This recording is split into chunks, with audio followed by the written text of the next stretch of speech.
আসসালামু আলাইকুম। আশা করি আপনারা সবাই ভালো আছেন। আমি এভাবে লাইভে আসি না কখনো, আজকে আসতে হয়েছে। গত 2 দিন ধরে পুলিশ ভুয়া নিউজ ছড়াচ্ছে যে সালাম না দেওয়ার কারণে পুলিশ সদস্যের উপর হাত তুলছে আর্মি। আসল ঘটনা কি জানেন? যখন জুন কমান্ডার যাইতেছিল মানে বান্দরবনে যারা বন্যায় ক্ষতিগ্রস্ত হয়েছে তাদের ত্রাণ দেওয়ার জন্য, এগুলো দেখে মানে পুলিশ 3 জন সদস্য বাজারে বসেছিল, তারা নাকি তাচ্ছিল্য করতেছে যে মির্জাফর তারা বেঈমান, তারা মানুষদের সরকারের সাথে বেমানি করছে, এখন মানুষদের যাইতেছে হেল্প করার জন্য। এটা আবার শুনে ফেলছে গোয়েন্দা সংস্থার লোক। গোয়েন্দা সংস্থার লোক শোনার পরে গিয়ে পুলিশ 3 সদস্য ধরছে যে তোমরা একজন জুন কমান্ডাররা এভাবে তাচ্ছিল্য করতেছো কেন? তারা কি করছে তোমার সাথে? তারা বন্যা মানুষদের পাশে দাঁড়াচ্ছে আর তোমরা তাদেরকে নিয়ে তাচ্ছিল্য করতেছো। ওরা বলতেছে যে পুলিশ 3 সদস্য বলতেছে যে জুন কমান্ডার আমার কোনো গড়ার টাইম নেই, মানে এইভাবে বলছে। পরে আবার গোয়েন্দা সংস্থা লোক বলতেছে যে তোমরা তো সম্মান করোই না, আবার তাচ্ছিল্য করতেছো। এটা নিয়ে তাদের মধ্যে আবার হাতাহাতি হয়েছে।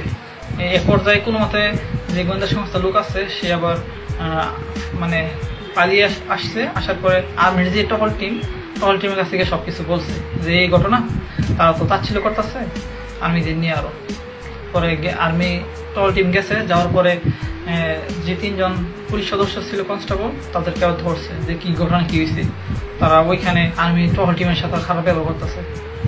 তারপর টহল টিম কি করছে, এই 3 জন পুলিশ কনস্টেবলকে ধরে ক্যাম্পে নিয়ে চলে এসেছে। আসার পর নাকি মারছে।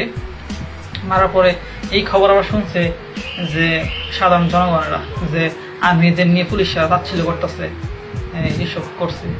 এবার সাধারণ জনগণ ক্ষিপ্পা পুলিশ স্টেশন ঘেরাও দিয়ে আগুন ধরাই দিয়েছে। তারপর এই ঘটনা আবার শুনে ফেলছে যে আর্মির যে লেফটেন্যান্ট কর্নেল, উনি শোনার পরে উনি সাথে সাথে ওনার টহল টিম নিয়ে ওই ক্যাম্পে গেছে, মানে পুলিশ স্টেশনে গেছে। যাওয়ার পরে সাধারণ মানুষগুলোরে সরাইতেছে যে আপনারা এই কাজ করেন না, আগুন টাগুন ধরেন না, আপনার সবাই সরে দাঙ্গা। তারপর ওইখানের কিছু পুলিশ সদস্য কি করছে, এইটা ছবি তুলছে যে আর্মির লোক নাকি আগুন ধরাই দিয়েছে। আচ্ছা ভাই, আপনারাই বলেন আর্মির লোক কেন আপনাদের পুলিশ স্টেশনে আগুন ধরাইবো? আপনারা খারাপ ব্যবহার করছেন, আপনাদের ধরে নিয়ে মারছে, পুলিশ স্টেশনে আগুন ধরাইবো কেন? মানুষ কি এতই পাগল হয়েছে? আর গুজবে কান দিবেন না কেউ, কিছুদিন পরে এটার বিচার হবে, তখন বুঝতে পারবেন যে কি হয়েছে না হয়েছে। পুলিশ সদস্যরাও যে তাচ্ছিল্য করছে ওইটারও 100% বিচার হবে, সমস্যা নেই। কারণ একজন জুন কমান্ডারের সাথে তোমরা এইভাবে খারাপ ব্যবহার করছো। তারপর মনে করো ত্রাণ দিতে গেছে, ভালো কথা, এখানে তোমরা মির্জাফর বেঈমান বলার কি আছে? এখানে কি মানুষের হেল্প করা কি অপরাধ নাকি? কিছুদিন এই 5 তারিখে যদি আর্মি এই পুলিশদের পাশে না থাকতো, প্রত্যেকটা পুলিশ কি যে হইতো, মানে মানুষ সাধারণ জনগণ এইভাবে খেপছিল, তাদের পায়ে পিষে একদম মেরে ফেলতো, আমার যা মনে হয়েছে। একমাত্র আর্মি তাদের এতটা হেল্প করছে, নিজেদের রিস্ক নিয়েও।